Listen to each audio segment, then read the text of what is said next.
என் தாய் மாமனுக்கு 6 பெண்கள். அவர்களில் ஒருத்தியை நான் மனமாற விரும்புகிறேன். அவளும் என்னை விரும்புகிறாள். எங்கள் காதலை தங்கள் வார்த்தைகளில் கூற வேண்டுமானால், சரீரத்தின் தாளம் அல்ல, ஆத்மாவின் ராகம். தாங்கள் குறிப்பிடும் நற்குடியைச் சேர்ந்தவள். அதைவிட மேலாக, நைந்து போன உறவை மீண்டும் ஏற்படுத்த என் தாயே அப்பெண்ணை மருமகளாக்கப் பெரிதும் ஆவலாய் உள்ளார்.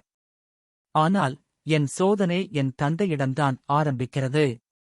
என் தந்தை, அவருக்கும் என் மாமாவிற்கும் முன்பு ஏற்பட்ட மனஸ்தாபத்தை காரணமாக வைத்து என் மாமாவின் பெண்ணை திருமணம் செய்ய அனுமதிக்க மறுக்கிறார். அதைவிட பெரிய அதிர்ச்சி என்னவென்றால், என் மாமா வீட்டிற்கு பக்கத்து வீட்டிலேயே ஒரு பெண்ணை எனக்கு திருமணம் முடிக்க ஏற்பாடு செய்கிறார். அவர் பார்க்கும் பெண்ணும் தங்கள் கூற்றுப்படி நற்கொடி பெண்தான். நானும் கண்டு பேசியிருக்கிறேன். நல்ல அழகு, நல்ல குணம், நல்ல ஒழுக்கம் நிறைந்தவள்தான். நீங்கள் கூறுகிறீர்கள், பெற்றோர் பார்த்து மகனுக்கு பெண் கேட்க வேண்டும், அவர்கள் பெண்ணின் குலம் கோத்திரம் அனைத்தையும் ஆராய்ந்து பார்த்த பிறகுதான் பேசி முடிக்கிறார்கள் என்று. என்னை பொறுத்தவரை என் தாயும் தந்தையும் இருவேறு பெண்களை எனக்கு பேசி முடிக்க விரும்புகின்றார்கள். அந்த 2 பெண்களுமே நீங்கள் எத்தகைய பெண்களை சிபாரிசு செய்கிறீர்களோ அத்தனை தகுதிகளும் உடையவர்களே. ஆனால் என் மனம் என் மாமாவின் பெண்ணைத்தான் நாடுகிறது.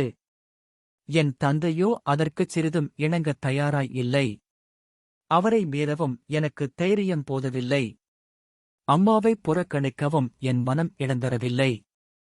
நான் அழுகிறேன், குழம்புகிறேன், துடிக்கிறேன். இந்தச் சூழ்நிலையில் தங்கள் கவிதை ஒன்று ஞாபகம் வருகிறது. நதியினில் வெள்ளம்,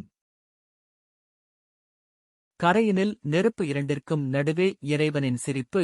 எனவே எனது இந்த கடிதத்திற்கு தாங்கள் தயவு செய்து கொஞ்சம் மதிப்பு கொடுத்து என்னை இந்த இக்கட்டான சூழ்நிலையிலிருந்து விடுவிக்கவும், நான் எவ்வாறு நடந்து கொண்டால் பிரச்சினை தீரும் என்பதற்கு வழிகாட்டி தங்கள் பதிலளித்தீர்களானால் எனக்கு வழிகாட்டிய கண்ணனாகவே தங்களை பூஜிப்பேன் எனக் கூறி என் கடிதத்தை முடிக்கிறேன்.